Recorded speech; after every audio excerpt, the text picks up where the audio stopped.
Hello hello hello hello అందరికీ నమస్కారం. ఎలా ఉన్నారు? బాగున్నారు కదా? బ్రహ్మాండంగా ఉంటారు. మరి ఎటు వచ్చి నేనే కదా ఇలా ఉన్నాను. కనీసం మీకు జాలి దయ కనికరం ఏమైనా ఉందటండి? ఓ రావు గారు రాచమంటే ఊరకనే చూసేయడం తప్ప అయ్యో రావు గారికి ఒక లైక్ ఇద్దాం, కొంత ఎంకరేజ్మెంట్ చేద్దాము అనేది ఏమైనా ఈసు అంతైనా ఉందా? అయ్యయ్యో మీరు నా మీద కాస్తైనా జాలి చూపించి ఇదిగో ఈ వీడియోకి ఒక లైక్ ఇచ్చి అలాగే మన కేకే న్యూస్ని సబ్స్క్రైబ్ చేసుకునే పనిలో మీరు ఉండండి. ఈ వాళ్ళ మన గెస్ట్ ఎవరో నేను చెప్పేస్తాను. ఎవరో తెలుసా? రాక వచ్చాడు. జగన్ ఓడిపోయినప్పుడు ఓదార్చడానికి కూడా రాని ఇతగాడు తన ప్రియురాలి కోసం ఏకంగా ఓదార్పు యాత్ర చేసేసాడు. పాపుసార్ అంటే పడి చచ్చే మాధురి దువ్వాడే ఏదో మాట్లాడతా అంటూ మీడియా ముందుకు వచ్చాడు. ఈ ఇంట్లో ఇల్లాలు వంటింట్లో ప్రియురాలను మెయింటైన్ చేసి సొంత కూతుళ్ళని బండబూతులు దిట్టిన ఈ ప్రబుద్ధుడు నీతులు చెబుతా అంటున్నాడు. ఏం చేస్తాం?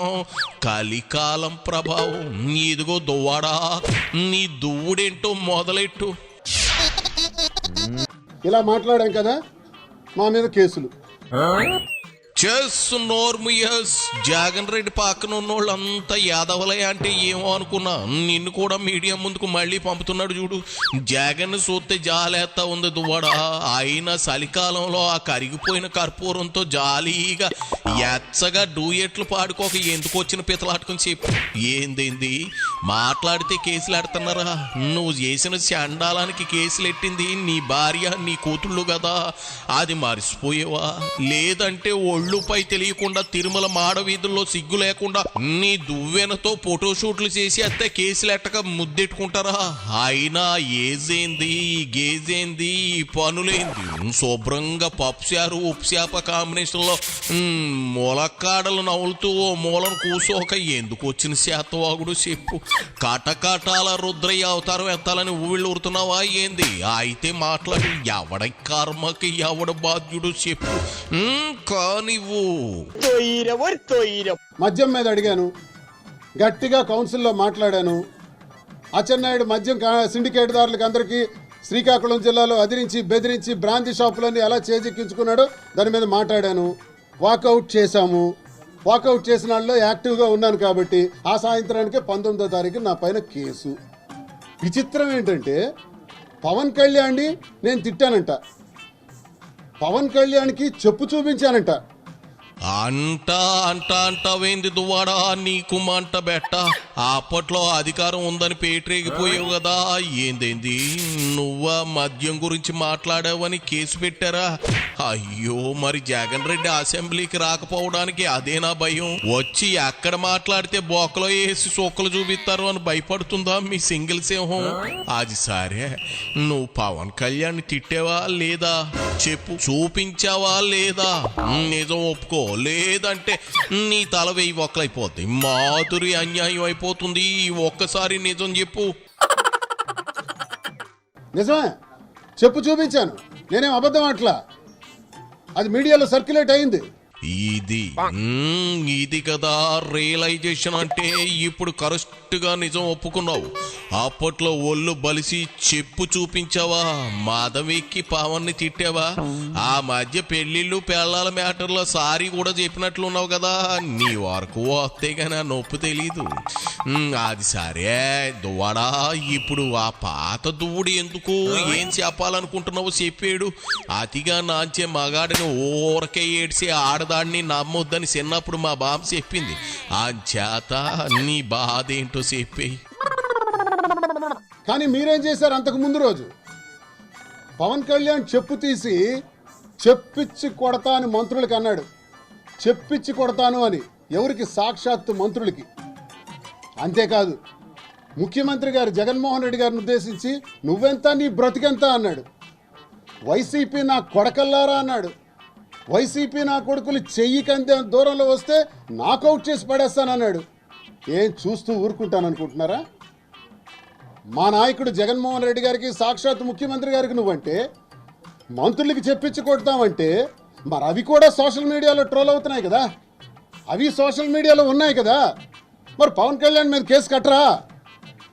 చంద్రబాబు నాయుడు చెప్పారు కదా, పవన్ కళ్యాణ్ చెప్పాడు కదా, మరి అలాగే మంత్రి గారు కూడా చెప్పారు కదా, మహిళలపైన అసభ్యంగా మాట్లాడినా, అనుచిత వ్యాఖ్యలు చేసినా, సోషల్ మీడియాలో తప్పుడు ప్రచారాలు చేసినా కఠిన శిక్షలు ఉంటాయన్నారు కదా. అది మా పార్టీ వాళ్ళైనా ఉంటాయన్నారు కదా. కందకు లేని దురద కత్తిపీటకెందుకు దువ్వాడా? నిన్నో నీ డార్లింగ్ మాధురినో అంటే నువ్వు రియాక్ట్ అయ్యావంటే అర్థం ఉంది. పని పాట లేని ఎమ్మెల్సీవి గోకుడు తప్ప జనం గొడవ పట్టించుకొని గన్నాయి గాడి. నీకు పవంతో ఎందుకు చెప్పు? అంత మగాడివా? నిజంగా మగాడివా అయితే నీ ఇంట్లో నీ పెతాపం చూపించు. అయినా నీ భార్య పిల్లలే నీకు ఎలువెవరు? జనం ఏం పట్టించుకుంటారు చెప్పు? నువ్వు చల్లని రూపాయివి. నీ బ్రతికేంటో ఆ రోజు రాత్రి సొంత కూతుళ్లను బోతులు తిట్టినప్పుడే యావత్ ఆంధ్ర జనం చూశారు. ఓ రంకు సంబంధం కోసం సొంత భార్యని బిడ్డల్ని ఏ రకంగా టార్చర్ పెట్టావో జనం కళ్ళారా చూశారు. నేను పవన్ కళ్యాణ్ మీద చూపించి మాట్లాడినటువంటి వీడియో నేరమైతే, పవన్ కళ్యాణ్ కూడా మంత్రులకి ముఖ్యమంత్రికి ఉద్దేశించిన మాటలు ఆడిన మాటలు కూడా నేరం కింద పరిగణించాలి. అది కూడా ఇన్సిడెంట్ జరిగింది ఎప్పుడంటే 18వ తారీఖు 10వ నెల 22వ సంవత్సరం. ఇదే తారీఖు 19వ తారీఖున కేసు కట్టారు, 11వ నెల అలాగే 24వ సంవత్సరం. అంటే 2 సంవత్సరాల తర్వాత నా పైన కేసు. శభాష్, ఇది చట్టం అన్నమాట. సాధారణంగా నేరం జరిగిన వెంటనే ఫిర్యాదు పోలీస్ స్టేషన్లో ఇస్తే ఫిర్యాదు తీసుకొని ఎఫ్ఐఆర్ వేయాలి. ఎఫ్ఐఆర్ వేసిన 24 గంటల్లో కోర్టులో పెట్టాలి. ఇది చట్టం చెప్తుంది. మరి 2 ఏళ్ల క్రితం ఏంటి? 2 ఏళ్ల క్రితం జరిగినటువంటి ఇన్సిడెంట్స్కి నా మీద కేసు కట్టారు. వైఎస్ఆర్ కాంగ్రెస్ పార్టీ కార్యకర్తలు, అమాయకులైనటువంటి కార్యకర్తల పైన తప్పుడు కేసులు కట్టి చాలా అధ్వానంగా, చాలా దౌర్భాగ్యంగా కేసు కట్టి తల్లికి చెప్పకుండా, భార్యకి చెప్పకుండా, పిల్లలకి చెప్పకుండా వైఎస్ఆర్ కాంగ్రెస్ పార్టీ కార్యకర్తల్ని ఒకరోజు ఇచ్చాపురంలో, ఒకరోజు ఈస్ట్ గోదావరిలో, ఒకరోజు చిత్తూరులో స్టేషన్లకి తిప్పి ఆ కుటుంబానికి కూడా ఆచూకీ తెలియనివ్వకుండా చేసి హింసిస్తున్నారే.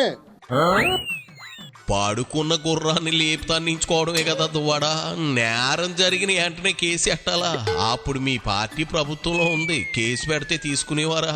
పవన్ మీ జగన్ రెడ్డిని తిడితే మీరు ఎందుకో అప్పుడు కేసు పెట్టలేకపోయారు? అరెస్ట్ చేయాల్సింది కదా. అంత దమ్ము మీకు లేకుండా పోయిందా?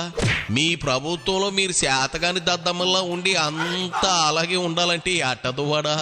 ఇది ఏవైనా ప్రైవేట్గా మాధురికి క్లాసులు నిర్వహించి దువ్వడం అనుకున్నావా?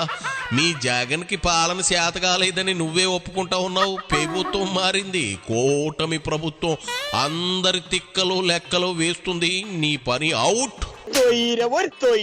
ఇప్పుడు నా మీద కూడా ఎఫ్ఐఆర్ వేసారే. సామాన్య కార్యకర్త నుంచి మా వరకు మీరు చేస్తున్నారే. ఏం చేయాలని? మమ్మల్ని భయపెట్టాలనా?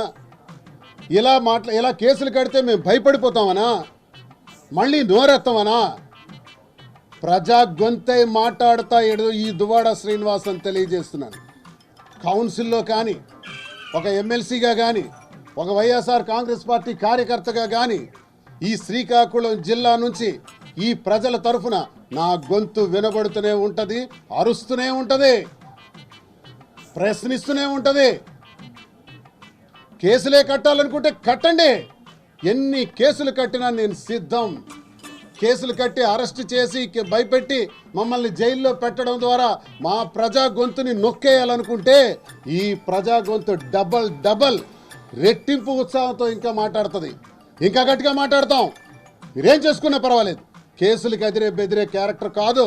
ఇదివరకే అచ్చెన్నాయుడు ఆమె తప్పుడు కేసులు పెట్టాడు, 16 కేసులు పెట్టాడు. ఓహో, నువ్వు పాతపేట రౌడీని అంటావు అంతేనా? ఇప్పుడు పాయింట్ అది కాదు దువ్వాడా. రెచ్చిపోయి రొచ్చులో దిగుతా ఉన్నావు చూడు. ఆల్రెడీ సొంత ఫ్యామిలీలో నీకు నువ్వే కొంపటెట్టేసుకున్నావు. ఆ అగరబత్తి మాధురిని తెచ్చుకుని జనంలోని పలుసునయ్యావు. ఈ సమయంలో బోకలో వేసి మాక్కలు ఎరగదనితే పట్టించుకునే నాదుడే ఉండడు. జగనే హ్యాండ్స్ అప్ అనేసాడు. నువ్వెంత చెప్పు. ఇప్పుడు ఎలక్షన్ పెడితే కొట్టి పడేస్తారు. మీకు వస్తుంది కదా, 27 రావచ్చు అంటున్నారు. 29 వచ్చినా పర్వాలేదు, 27 వచ్చినా పర్వాలేదు. కొట్టుకుపోతారు, జాగ్రత్త.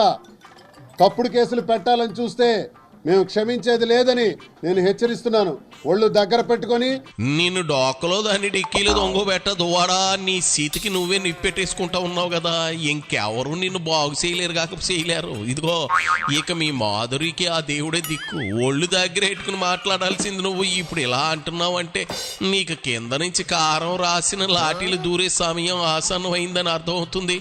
తొందర ఎందుకు సుందరవదన, ఆ ముచ్చట తీరుద్దులే. ఇక చాలే మాధురిని దువ్వెన కోసం వెయిట్ అంట. పోయిరా పోవయ్యా, పెద్ద పత్తి కబుర్లు చెబుతా ఉన్నావు పో.